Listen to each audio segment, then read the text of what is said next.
Alhamdulillah, wassalatu wassalamu ala nabina Muhammad wa ala alihi wa ashabi ajma'in. Alhamdulillah, today inshallah, I'd like to make this a weekly discussion, or this week discussion, some of the myths, or busting some of the myths about learning Arabic for non-Arabic speakers. Today inshallah, I'd like to talk about some of the methods that non-Arab speakers take to learn Arabic. What are good, what's positive, what's a way that works, and some ways that don't work, or some things or perspective that a lot of non-Arabic speakers who want to learn Arabic think about learning Arabic they must do. The first one that comes to my mind right now is I know in America, UK, Canada, many of the Muslims who are not Arabic speakers, who wants to learn Arabic language. One of the main thing I hear from a lot of them about learning Arabic, about certain curriculum or what curriculum to follow.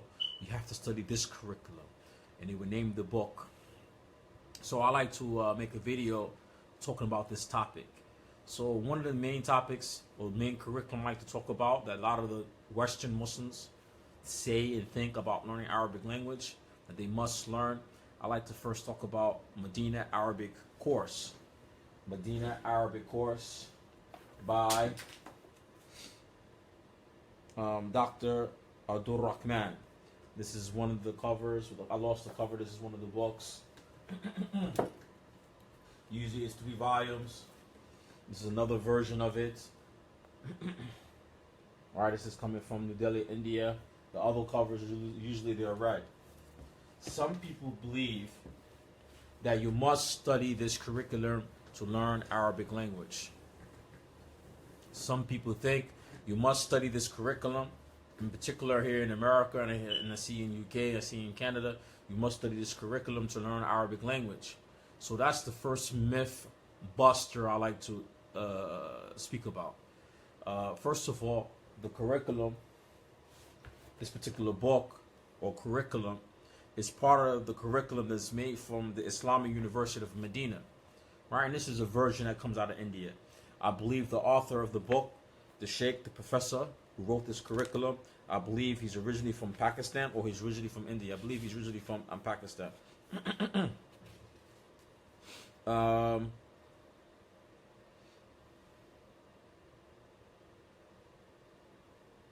He's a graduate from the Azhar University,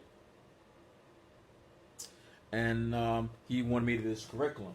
So one of the main things I like to talk about this particular curriculum, some people use the red cover. The popular one is usually it's this one right here. I lost the covers. Book 1, I use this for my kids and stuff, right? So this is like the first book, right? It usually has a red cover, but I lost the cover somewhere a long time ago. So the main myth or idea that many people think about this particular curriculum, Arabic course, Medina Arabic course, that you gotta study this to learn Arabic. And I'll be very truthful with you that this course is not complete. The course that we have is not the full curriculum. And the full curriculum of the course, it has other books for Qira, reading, for Ta'bir, for expressions. This curriculum or this part of the curriculum is used for Arabic grammar. So Arabic grammar is not the only method, only way to learn Arabic. How you're going to speak? Well, you need grammar, but you also need vocabulary. This is why books like Ta'bir is very important. Well, you can't speak Arabic or understand Arabic if you don't understand the sciences of verbs, which is called sarf and what tasrif, conjugating verbs. So there's other part of the curriculum that they don't sell. They don't sell.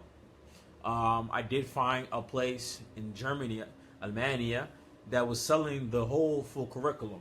But in reality, in the Medina University, right now, one of my companions who studies there, he's letting me know that even the curriculum, that the other books, even the ones that are out there on PDF format that people upload to online to use on different websites, he says even some of the teachers in the university, the professors in the university, he said they even got together and they even edited They edit the curriculum to see what the student really needs. So think about it. If they're editing the curriculum to add more things in it to see what the student needs, what the student who's actually in university studying Arabic language to go study any field in Islam, whether it's dawah, usuluddin wa dawah, al-tawheed, al-ulum, any type of science that relate to the religion, like finances, sharia, things like this, Islamic law, things like this, hadith, science of hadith, things like this.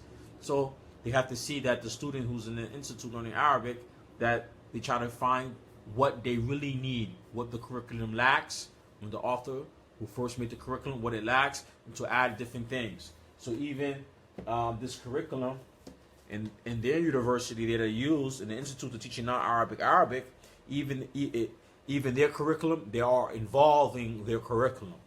So in America, UK, Canada, meaning some masjids, some curriculum, they focus on teaching this book online in their masjids, and the reality is that's not it to Arabic.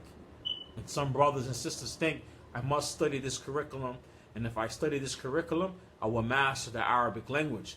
There's benefits in the book for sure, but it's not the only thing that you're going to need to study.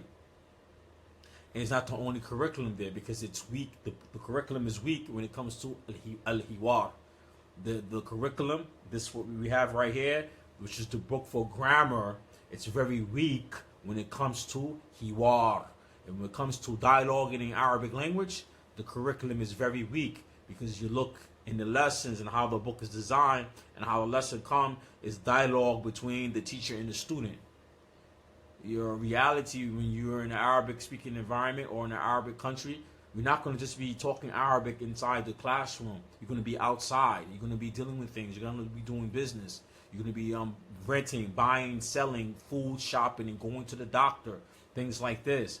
So that curriculum, the curriculum here, that particular book is designed for grammar only. There's a lot of expressions in the Arabic language that you're going to need to know that Arabs use.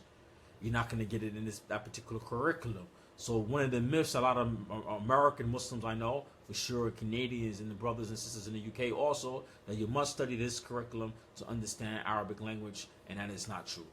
And that is definitely not true. I mean, personally, I studied in a school, and we didn't never study this curriculum from Medina University. I've been in the school.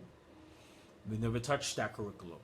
We use other curriculum like Kitab al-Sasi, and Kitab al-Sasi has involved Arabiya Bain al-Yadayik, Muhammad ibn Saud, their curriculum. So there's a lot of things that you're going to need to use and need for Arabic language. This book right here is going to only satisfy some of your needs when it comes to Arabic grammar. But if you go to a Nahu, which is Nahu, when you go to, Sarf, conjugating verbs, it's not going to teach you everything about conjugating verbs and Sarf, and it's not going to learn it from that particular curriculum. So a lot of the non-Arabic speakers, they're fixed on certain curriculum. I hear this is a question I get from many people when they text me, email me, what curriculum should I study? What curriculum should I study? And I believe I made other videos talking about this topic. But this is something that needs to get knocked out the way. One curriculum is not going to make you master Arabic. One curriculum, one book, one particular book, it's not going to make you master the Arabic language. So you have to use various things. One school I went to in Egypt, they grasped their curriculum. They made their curriculum from other known schools. So for example, the school I went to, for the beginning conversation in Arabic, you used to go over Kitab al-Sasi. And then the school had their own curriculum they made that the teacher followed for the grammar. When the teachers Hiwar, he should teach us, for example, al-Irab. Al-Irab. Just get deep into Nahu and Irab. And that's the curriculum teacher made. They had their own design. The teacher had, for example, the school had design. When they get to this certain amount of pages in the book or this curriculum, you're going to teach this about Nahu, that, which is not in the book or not in the curriculum. So they come with their own lessons. You should teach us Irab, along as teaching us conversation. Why? because they know the average student in that class is going to have to go shopping. He don't have to speak to people. He has to speak to the teacher in the classroom. He has to speak to people outside. Then he knows that if he really wants to master Arabic, because most of the students they are learning Arabic to study Islamic sciences, so he must understand Arabic grammar in detail, right? So, and then the school didn't follow just Kitab al-Sasi. Then they had other curriculum they found from other universities like Muhammad ibn Saud. They books on Sarf, they books on Nahu, they books on Takbir, things like this, and they grasp and they use. And this is how they use. If they found out Arabiya Bain al-Dayyik was good for some conversation, they would use that for a couple of courses or part of their syllabus.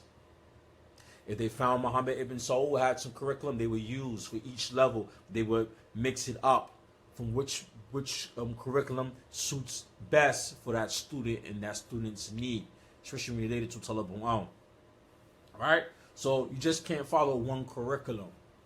You just can't follow just one curriculum. Somebody asked me about we need also spoken Arabic. The way you're going to get spoken Arabic, yes, you need to understand grammar, but you have to go to books that deal with conversation, like Arabiya Bain al-Yadayik. Arabiya Bain al-Yadayik is curriculum. It goes over conversation, but it doesn't focus a lot on grammar. Even though grammar is in the book, the teacher has to come and teach grammar. So that depends on the good teacher that you have. He must give up all the grammar rules that are not explained in the lesson, for example. But that's a book for Hiwar. If I want to go get better in Hiwar, conversational Arabic, I will pick up a book like Arabiya Bain al-Yadayik, right?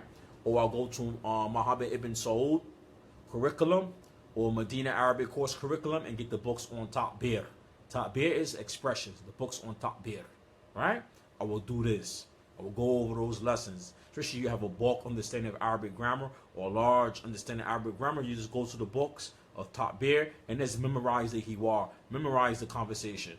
Go to Arabiya Bain al-Yadayik, just memorize the conversation. We used to do in Kitab al-Sasi when I was just studying there, we used to write down each Hiwar, the conversation, like 10, 20 times for homework. So we have the conversation words and vocabulary with us. So that's something you could do on your own for the one who's asking. We need some spoken Arabic, right? And then you need to find somebody who's a native Arabic speaker who speaks Arabic properly, don't speak these dialect words, and you need to find them. You can find them on Facebook, you can find them online, and have conversations with them. Go to a chat room, find a sister who speaks this, and have chat and conversations. And you also could listen to dialogues in Arabic. They have that online. You can download audios. They have many audios that have dialogues in Arabic.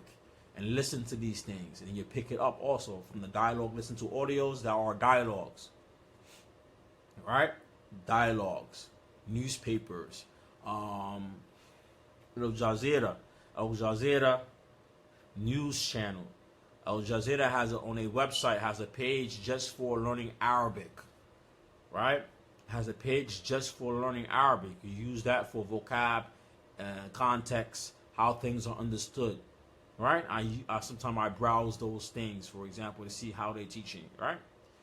So that's one way. That's one thing, one topic I'm talking about now, you know? So, for example, one curriculum, you're not going to be, master Arabic for one curriculum. The next thing I want to talk about is, book is, I don't think I have it with me. Maybe I have it at the masjid, or I gave it away.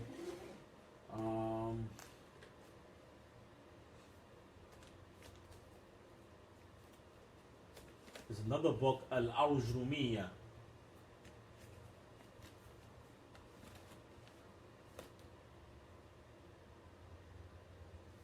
I'm just looking. I think I gave it to somebody while I left it at the masjid. So Al-Awjrumiyya is a very popular book. Al-Awjrumiyya is a very popular book. I'm just looking for the metin. This is Afiyah bin Malik. This is Afiyah bin Malik. I have Al-Jurumiyya somewhere in Metin somewhere. So the next book is Al-Jurumiyya, right? Now I have maybe sitting with me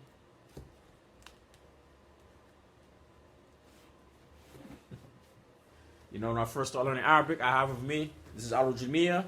This is 3 different sharhs of Al-Jurumiyya. Right? This is one sharh Al-Jurumiyya by Abi Abdullah Ahmed ibn Thabit ibn Sa'id al-Wasabi. Right? This is one shart, right? And he's really explaining Tususaniya al-Jurmiyya, which is the shart al-Jurmiyya from. Somebody touching my books. Oh, it was over here in my bag. I took it to work with me. So, is explaining another shart. This shart.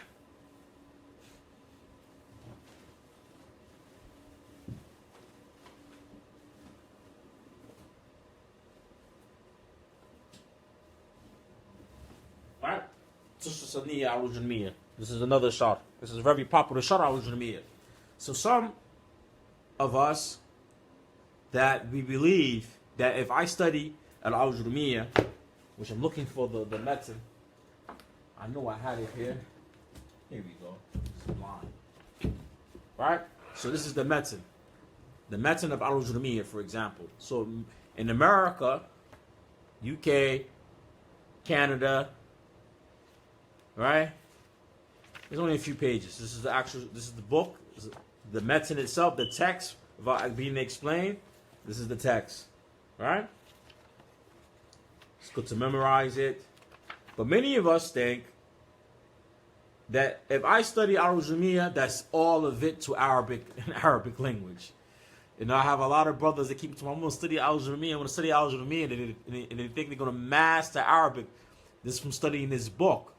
But I like to read al-Jurmiyya, for example, from Tususaniya al-Jurmiyya, right?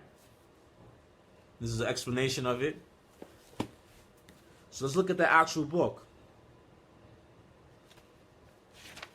So there's about 23 pages. 23 pages. 23 pages. This is something else. This is another book, right? But this right here is the actual book. You're going to tell me right now, you're going to master Arabic with 23 pages? You could sum up everything about the Arabic language in this 23 pages, and you really think you're going to master the book? You're going to master Arabic language? This is one of the myths that we need to knock out the way. In America, many of the brothers and sisters think, in UK too, and in Canada also, I lived in Canada, they really think that they study al-Jurmiyya, that's it to Arabic language. So you're telling me Arabic grammar is just 23 pages? 23 pages? And a few rules? In reality, al-Jurmiyya, al-Muqaddam fi Nahu. In reality, al-Jurmiyya is only a small introduction into the Arabic language. For example, somebody has a bachelor's degree in Arabic language. He go to school for 4 years. Then he get his master's, that's 2 years. And then he goes for his PhD, maybe another year or so, maybe a year, right? He go for his PhD. You talking about a PhD in Arabic language is equivalent to 23 pages? 23 pages? Well, if I have a bachelor's degree, 23 pages of a book, you master Arabic grammar with only a book that has 23 pages, and this is the text a little bit big. If I look in the smaller book I have of it,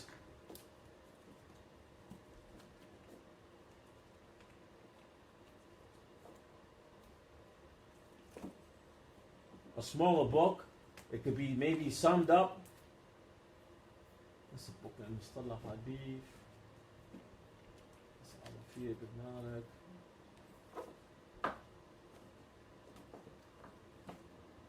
I have some of these books, small books, I can't find it now. But something small like this, for example, al-Jurmiyya can fit something small like this. You think you don't master Arabic with a few pages? The book could be put in maybe in 3 or 4 pages. Al-Jurmiyya can actually be written all on one page. The whole book could be actually written all on one page. You could think you're going to master Arabic with something that's only 1 page or a few pages. And this is a lot of Americans, especially American Muslims, brothers from the Canada, UK, they think this. So they make such a big focus on this book, and they find out they learn the book, and they still don't know nothing about the Arabic language.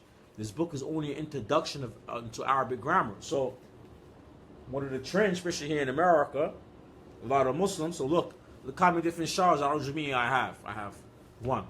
This is a very popular and good shar actually, and I'll explain why.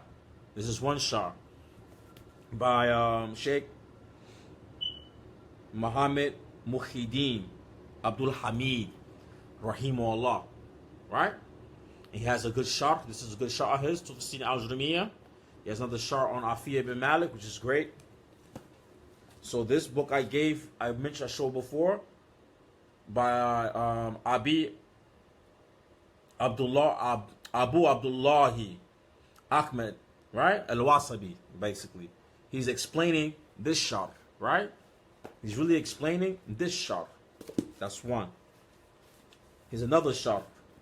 This is a decent shar. This is a shar by Sheikh Salih Uthaymeen, rahimahullah. Right? And you see, I had this for a long time, right? Another shar.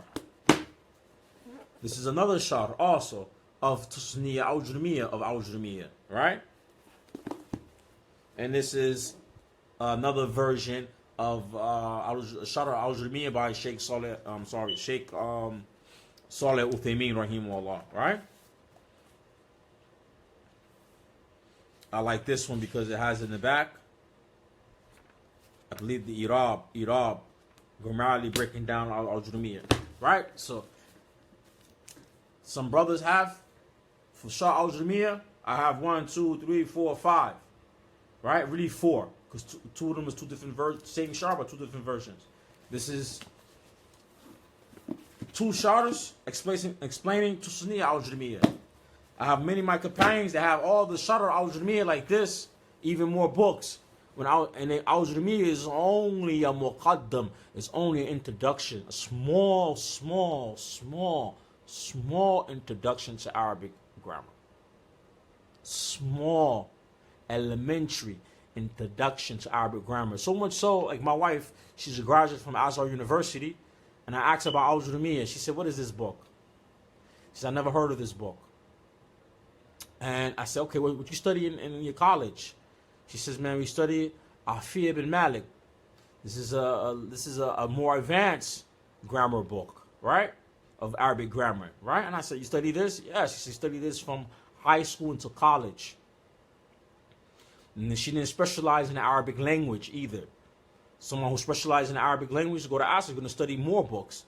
They don't study al-Ujumiyya. It's just an introduction into Arabic grammar.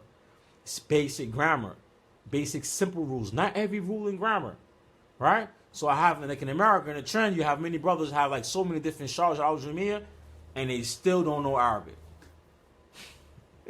And they still don't know Arabic.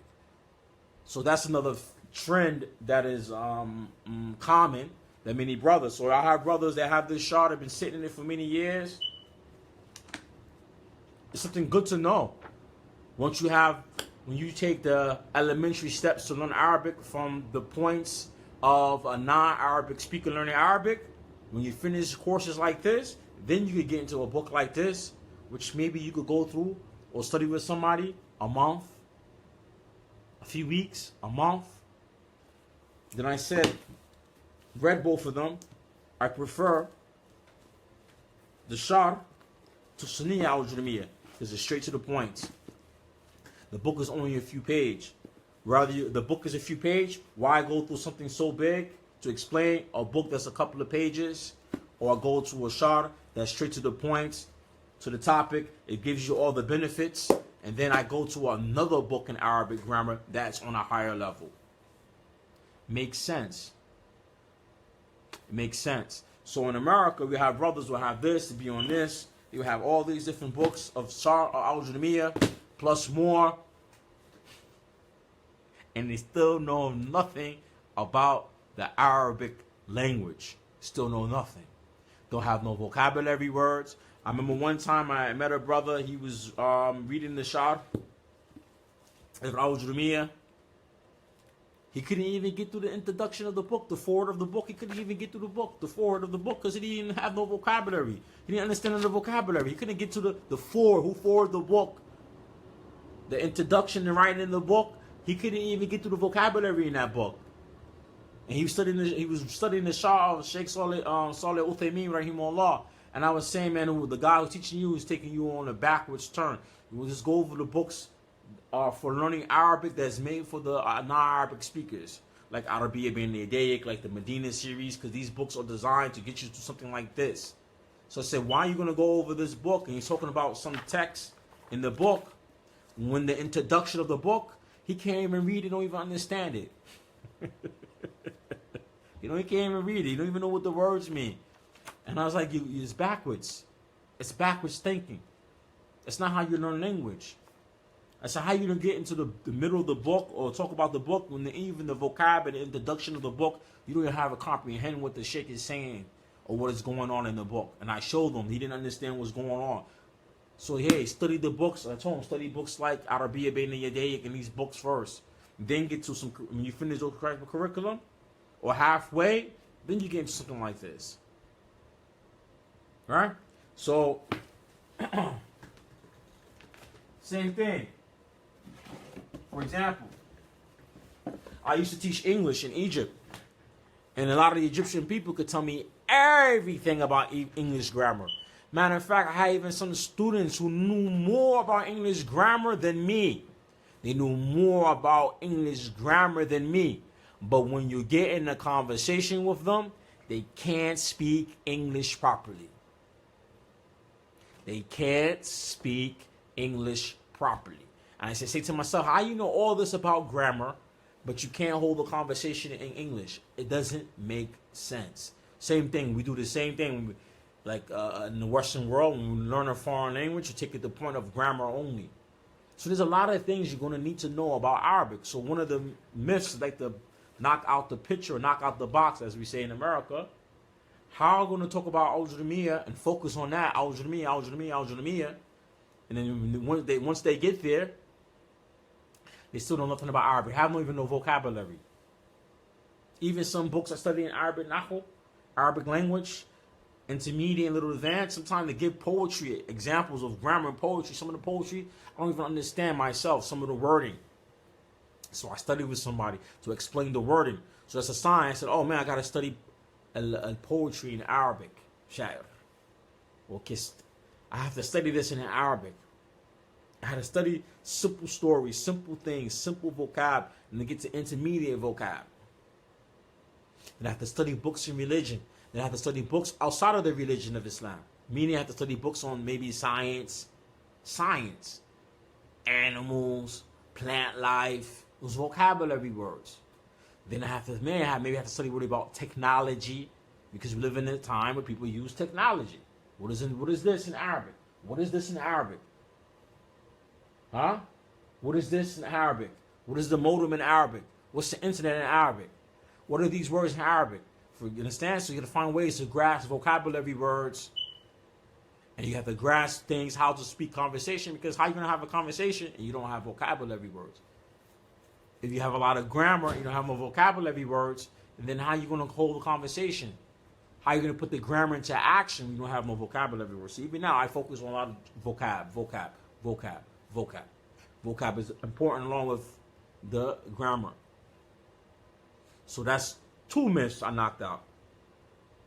One of the myth is I have studied Medina Arabic course. I got Arabic language with me.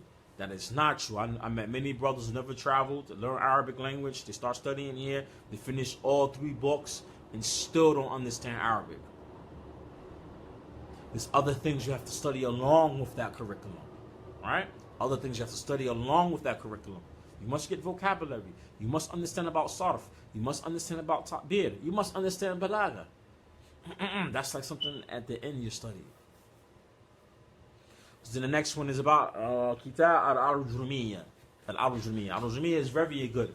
It's a maqaddam. It's only an introduction to Arabic grammar. It's not the end all to Arabic language. It's only an introduction to Arabic grammar only. Not introduction to the Arabic language. Because language is not just vocabulary. Language is many things. Phonics is part of language. Phonics. Pronunciation. Words. Vocab. Building vocab. How words are structured. What is structured? What is a structured word? What is a compound word in Arabic language? You know, in Arabic language, you have sometimes two words and one word, like hadra maut, for example, right? Sometimes you have two words in one. What about structure? What about sarf? What about conjugating verbs? What about verbs and verb usage? What about expressions in Arabic and speaking? How I get to saying ahlan wa sahlan, where that comes from. How I get it, how I start a conversation. How Arabs start conversations. What expressions Arabs use. Why Arabs use certain expressions. Well, and rahan amruk. I always say this to people. And rahan amruk. They say, what that means? Because they have no expression. They study a lot about Arabic grammar, but they know nothing about Arabic language. Huh? They study about Arabic grammar, but they know nothing about Arabic language. Arabs have a lot of expressions they use in Arabic language, so you have to study books, things about expressions. It's like having a balanced meal. For example, what happened every day? I just eat chicken. I don't eat vegetables, don't eat no fruits. I have to have a balanced meal to balance out the body. Same thing about Arabic language. You just can't study this grammar, no vocab. I was listening or reading somewhere on Facebook, somebody posted about Lisana Arab. And the sheikh was saying about Lisana Arab, he said he studied this with the sheikh, Lisana Arab. Somebody asked him, do you study Lisana Arab? He said, this is so long, he doesn't have the time to find somebody to teach him. He says, every scholar must study this. And this book is like volumes. This is volumes of books on vocabulary words. On vocabulary words. Even myself, there's a lot of vocab in Arabic I don't know. There's a lot of vocab I have. There's a lot of vocab of things that I don't know. And it's very important Arabic. Once you have a good foundation in Arabic grammar and vocabulary, then you must start studying Arabic and Arabic. That's the next thing we're going to talk about. Because for myself, when I don't understand something in Arabic, when I deal with native speakers, I don't ask them to translate the word. Into English. I don't ask them. I ask them what it means in simple Arabic. Because when you go to the translation, and translation is used at certain times, like myself, I translate things. Right? So I need to know what it means in English and interpretation in English. But when it's speaking to another Arab or speaking to another Arabic speaker and you don't know something, you ask them in simple Arabic, explain what it means. Because you have to build your comprehension in Arabic language. You have to build your understanding, your vocabulary, and your comprehension in Arabic language. How Arab understand and use the word and use this phrase or understand this. For example, I see something in the dictionary. The first thing I do is I don't go and use the word. I ask Arab speaker, native speaker, educated people in Arabic language, I ask them, how do the Arab understand and use this word? They're going to tell you, we use it like this, we use it like that. Oh, in our country is not common. In other countries say, oh, it's common there, but it's not common used with us here, for example. Or if you say that word to somebody, that this word has a bad meaning. This word is an insult. But in another text, in another meaning, it's not. Or we're going to say in the classical Arabic language, it means this. But in the modern day Arabic, if you use it, it means that. Or the people understand it this way. Right? For example, give you a word, al-mabruk. Al-mabruk. Right? Al-mabruk. Mabruk means it's related to somebody. Arabs use this. They say mabruk. It's like maybe you be blessed, but in Fusha, the classic Arabic, the old Arabic, mabruk means something related to camels. Huh? In the proper Arabic language, it means something camels. But Arabs understand it today as saying like congratulations, for example. So it's very important when you have context, we have vocabulary, you have to understand Arabic according to how Arab uses. Now, some Arabs in some cultures, in their slang and in their dialect, they use things from the classical Arabic has bad meanings. Yes, I have seen this in places I've been, in the books, in the textbooks, in the Islamic writings in the textbook. It means this. In the culture, in the dialect, it means something bad or whatever. you know, I don't stress. I don't let that bother me. If in their dialect, they mean something bad in their dialect, I comprehend it. I be aware of it, but I don't let that stop me from using the word. But if I talk to the people from there and they're not educated and not religious, and I know not to use that word with them because they're not religiously educated. So if I say it to them, they're gonna think I'm saying something bad to them because I know that they're not educated. So I know what words to use and not to use dealing with common people or dealing with somebody who's a sheikh or somebody who's a intelligible or somebody who's very highly educated in their country. So vocab is something that it has to be learned.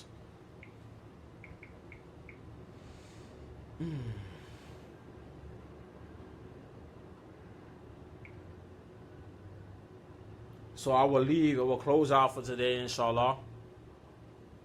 Those are some of the myths that I want to talk about. Because a lot of the non-Arabic speakers, when we're learning Arabic, we take on trends at times. Sometimes we take trends. We follow certain trends. There are certain trends that people do follow. No, there's certain trends that people do follow. And sometimes when people follow the trend, they don't know the inside and out of the thing that they're studying and they're following. Sometimes they don't know the ins and outs of what they're following. They would say, well, this personality that's famous or popular, he's doing this or he's using this method. But, you know, sometimes they don't know. Even myself, even listening to me. You know, in America, many times when people teach Arabic language, especially if the person teaching the Arabic language is not a native speaker, even if he graduated from Islamic University, unless he specialized in the Arabic language. And sometimes, for example, I won't take Arabic from him. A person like myself who speaks Arabic, unless he specialized in his degree Arabic language, but sometimes if he studied Arabic, he knows it, I don't even take Arabic from him. I go to the native speaker who has a degree, a master's, or specialized in Arabic language and teaching the Arabic language to non-Arabic speakers. Same thing in America. If a kid or a person doesn't speak English for the second language, and he goes to school, if the teacher don't take special courses in ESL to teach English as a second language, does not go to special courses and training how to teach English to those people that are native speaker to English language? They take special courses. There's some things and requirements they have to do and have to study and have to know. Even the people they're teaching, their nationality, where they're from, what is their mother tongue. Because people with certain languages they speak, sometimes when they have come to the mistakes in English, each nationality has different type of mistakes. Huh? So the one who's trained teacher teaching English as a second language, she knows these or he knows these approaches. That's something else. That's another topic for another day. Even some of the brothers I met who studied Arabic overseas in Islamic University, and he's asked them, your teacher for Arabic, was he somebody who was a teacher whose degree was in, for example, Sharia, or was a person that his degree is specialized in that Arabic language? Even though somebody who studies Sharia, he's going to understand Arabic language. He must understand Arabic language in and out. That's part of understanding, that's a part of being a sheikh in Islam. You must understand Arabic language in and out. But somebody who specializes in Arabic language, for example, somebody might ask me, these are two different commentaries of Al-Jamiyah, for example.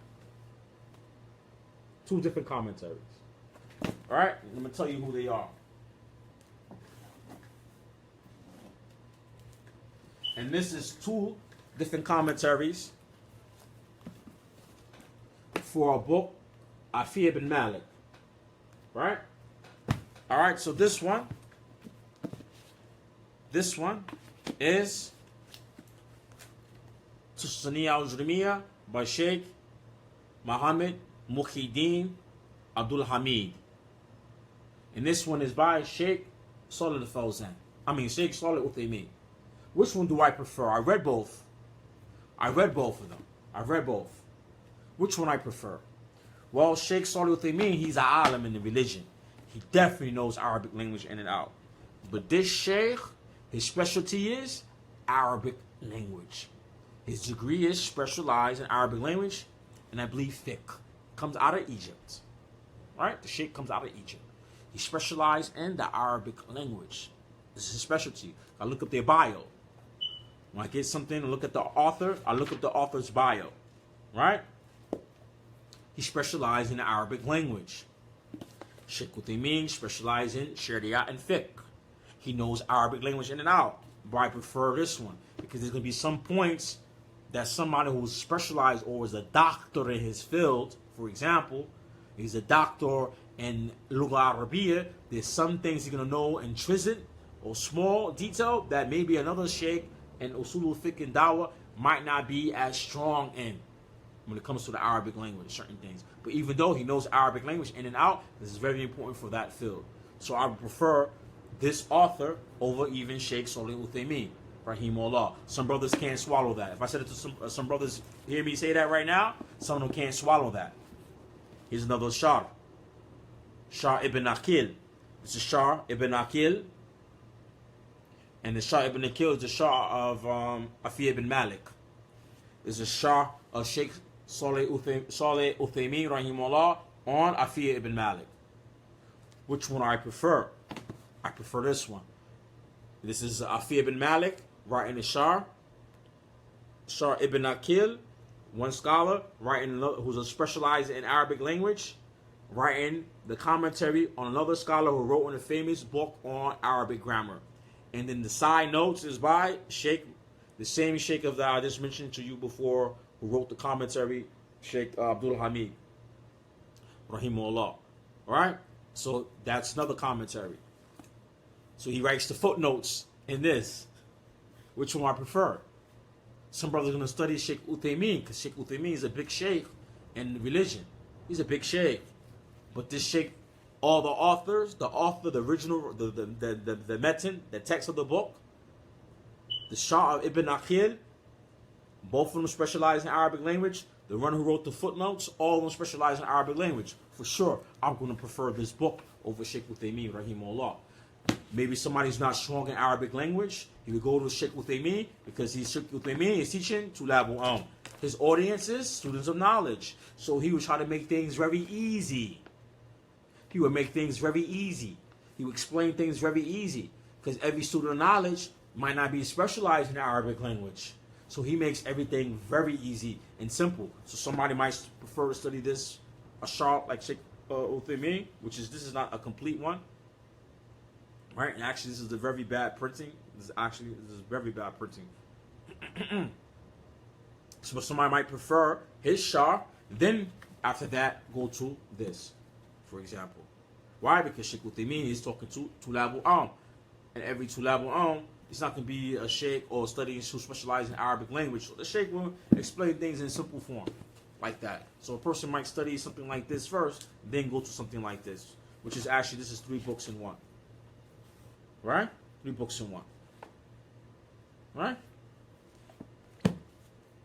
If I go to Islamic University, now I'm talking about trends. If I go to Islamic University, some brothers can't swallow this. If I go to Islamic University and I'm studying Arabic language, do you think they're going to be studying the Shah Sheikh Uthaymeen? No, they're not. If I go to an Islamic university in an Arabic-speaking country,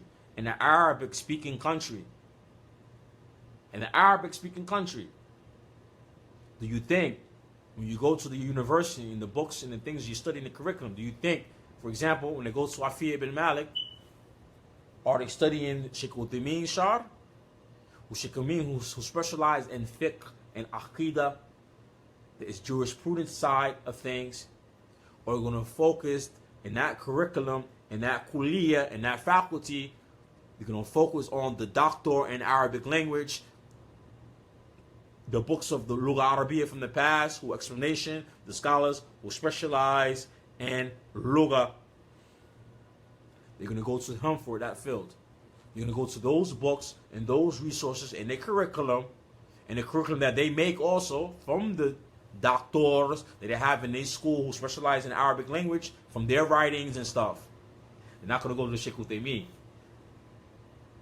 This is Sheikh Uthaymeen's specialty is not Arabic language, even though he knows Arabic language in and out. Some people can't swallow that. A lot of brothers can't swallow that. A lot of sisters can't swallow that because they don't understand how the university work, how curriculum is designed. They don't understand that. But for Tulabu Aum, a student of knowledge, maybe he's studying in the university, maybe he's studying in a masjid with a sheikh. Then the sheikh is going to explain these books. When the sheikh now was in the masjid, and the sheikh specialized in Sharia, because anybody who specializes in any field in Islam, whether it's Arabic language, whether it's fiqh, whether it's aqidah, they must master and understand the Arabic language. Because it's very crucial to understanding. And every Islamic science, all of them are linked to the Arabic language because the Quran is revealed in Arabic language. So every science also, every field in Islam is connected, it coincides in every other field. For example, fiqh. In fiqh you have Arabic. You can't understand fiqh unless Arabic. Also in fiqh, you have to understand mustalah hadith, science of hadith. Also in fiqh, you must understand tafsir and usul tafsir, for example. If I study usuluddin in dawah, usuluddin is like they study everything about Islam, aqidah, fiqh, Islamic jurisprudence, like this, aqidah issues, belief issues, tawheed, fiqh issues, right? Because they are more preparing to give dawah, Muslims and non-Muslims, right? So they touch a lot of subjects. A little bit about Sharia. Sharia focus more on Islamic law. Every field, each one of these fields that I mentioned must know Arabic language in and out. Must understand Arabic in and out. There's no excuse. So this is why Sheikh Uthaymeen could write a book, explain a book on Arabic grammar, because it's very important to that field to understand. So in the masjid, yes, the Sheikh's going to explain the books of Arabic grammar to his students of knowledge. For example. But for us who are learning and students, you have to understand everything falls in its place. If I go to a college in Islam, Islamic college, trust me, they have specialty scholars who specialize in that field, teaching that field. The scholars who specialize in that field, in the curriculum, making the curriculum, or using the curriculum, or using classical curriculum from other scholars who specialize in that particular field, for example. So some brothers can't swallow that.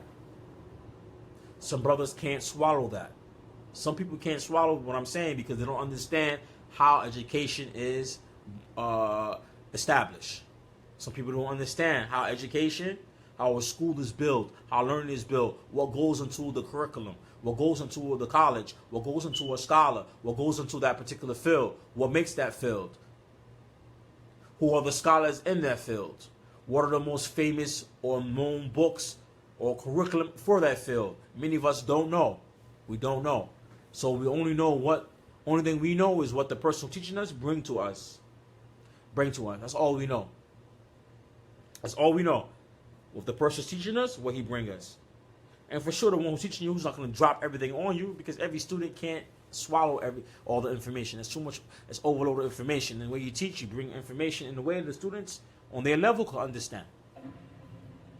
Right? On the way that student on their level can understand. You know? Some scholars, you look real well.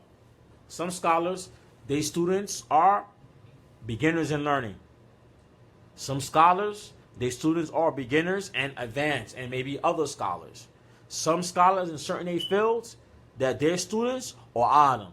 They're also big scholars. I give you an example. Sheikh Uthaymeen, rahimahullah, when I listen to his audio, when I read his work, I could tell that his students are average people, laymen, average people who give dawah to, students of knowledge, and other mashaykh.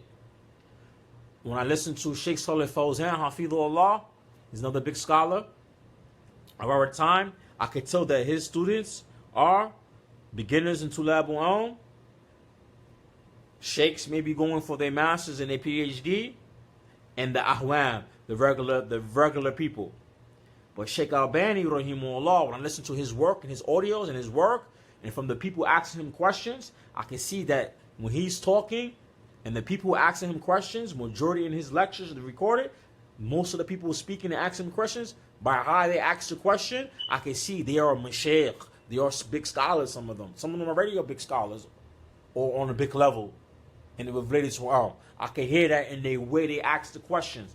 And see, even sometimes when the sheikh is talking and how they're giving their answers, the people are giving their answers, you can tell that's a sheikh right there who's talking to Sheikh Albani.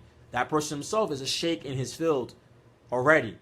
He's an alim maybe in his field already. Or he's a big scholar in his field.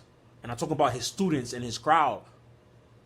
You can tell that the people in his crowd who's talking to him and when they're having dialogue and they're having conversation are a sheikh himself. It's a sheikh himself. Who's an alim himself. Who's a doctor himself. And I can tell that when I'm listening to the Sheikh Albani students and his audios. With Sheikh Fawzan Hafidullah, depending where he's lecture at, because I listen to a lot of his work and I read a lot of his work and I listen to a lot of his lectures, I could tell there's some mashaykh, big mashaykh in his audience, and I could tell there are small students of knowledge in his audience by how and the type of questions they ask him. How and the type of question they ask. I could tell they're on different levels. So even the sheikh, when he write his book, who is his audience? Like Sheikh Uthaymeen, I show you his Shah al-Jamiyah, I could tell his audience are people who are beginners and students of knowledge, or people who's students of knowledge. Either they studying with the sheikh himself and not studying in Islamic university, or they studying with the sheikh in the university. So we have the ahwam, you have different people on different levels with him. So when he explained, for example, al-Jamiyah, simple. That's why I know this is a little bit long and drawn out. I don't want, some brothers probably love that shot, right? So it's a little bit long and drawn out because the students he's speaking to, their level, they're not like a alim in Nahu.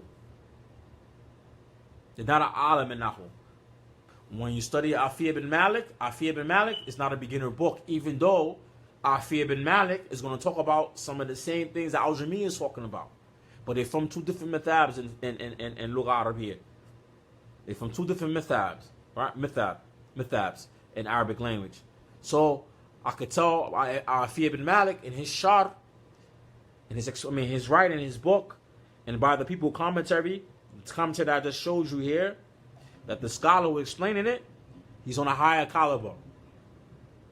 He's on a high caliber.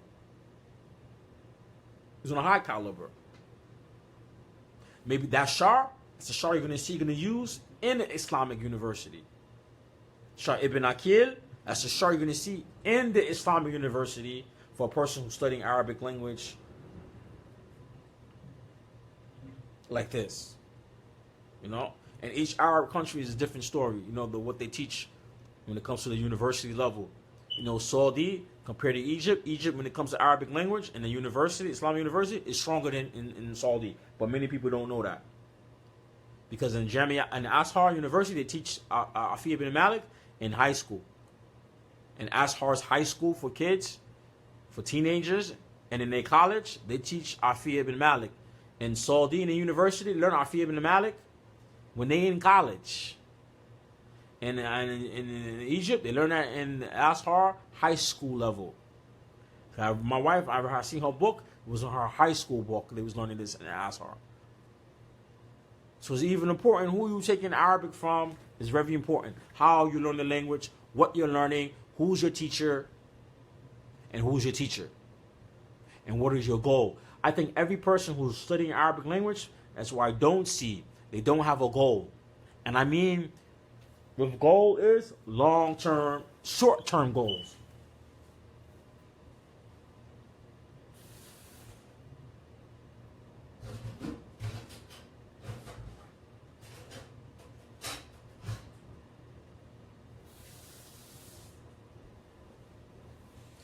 Should have short-term goals. Everybody study Arabic language should have short-term and long-term goals with the Arabic.